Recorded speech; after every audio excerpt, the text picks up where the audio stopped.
တေမိတ်ဆောင်နေတဲ့ထောင်သားရဲ့နောက်ဆုံးရေးခဲ့တဲ့စာအသက်ခံရမယ့်နေ့ကိုစောင့်နေတဲ့ထောင်သားဟာနောက်ဆုံးဆန္ဒအနေနဲ့ဘောပင်နဲ့စာရွက်တစ်ရွက်ကိုသူတောင်းခဲ့တယ်မိနစ်နဲ့ငယ်ကြာရေးပြီးတဲ့နောက်သူဟာထောင်ကင်းဆောင်ကိုခေါ်ပြီးတော့သူ့မေရဲ့လက်ထဲကိုအဲ့ဒီစာကိုပို့ပေးဖို့နောက်ဆုံးဆန္ဒအနေနဲ့သူတောင်းဆိုခဲ့တယ်တဲ့စာထဲမှာသူရေးထားတာကအမေတကယ်လို့များဒီကဘာကြီးမှာတရားမျှတမှုပိုပြီးရှိခဲ့မယ်ဆိုရင်ကျွန်တော်တဦးတည်းမဟုတ်ပဲအမေနဲ့ကျွန်တော်နှစ်ယောက်လုံးတည်တံကြပါလိမ့်မယ်။ဘာဖြစ်လို့လဲဆိုတော့ကျွန်တော်ရဲ့ဘဝဒီလိုပုံစံဖြစ်လာတာဟာအမေမှာအပြစ်မကင်းပါဘူး။ပြန်သတိရပါမေ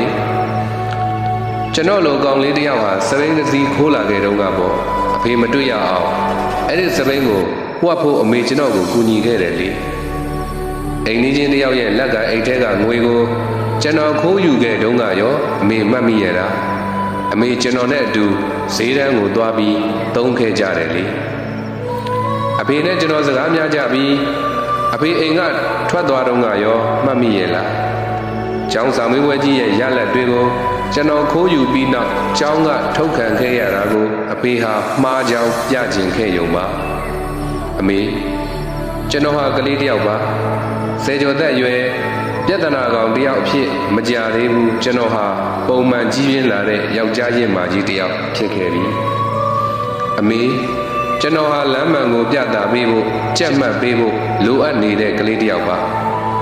အလိုလိုက်အကြိုက်ဆောင်ပေးတာလိုအပ်တဲ့ကလေးတယောက်မဟုတ်ဘူးအမေဒါပေမဲ့အမေကိုကျွန်တော်ခွင့်လွှတ်ပါတယ်ကျွန်တော်ဒီစာကိုကဘာနှံ့နှံ့ကမိဘတွေထံရောက်သွားစေခြင်းနဲ့ဒီအတွက်ပညာရေးဟာလူကောင်းလူဆိုးအရာတွင်းပေးနိုင်တဲ့အရာဖြစ်ကြောင်းသူတို့သိကြလိမ့်မယ်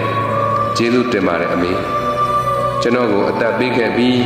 အသက်ဆုံးရအောင်လဲကူညီပေးခဲ့တဲ့အတွက်ကျေးဇူးတင်ပါတယ်အမေရဲ့အပြစ်သားဒါကြောင့်မလို့ချိန်လုံးကိုမသုံးသောသူသည်မိမိသားကိုမုန်းရာသို့ရောက်၏တဲ့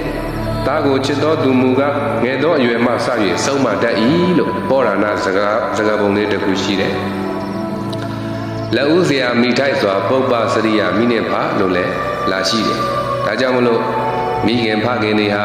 သားသမီးကိုတကယ်ချစ်တယ်ဆိုလို့ရှိရင်သူတို့ရဲ့အလိုကြီးပဲမလိုက်ဖဲနဲ့စစ်မှန်တဲ့လမ်းကြောင်းပေါ်ကိုတင်ပေးဖို့ရန်အတွက်ဆုံးမတတ်ဖို့အမတန်မှလိုအပ်ပါတယ်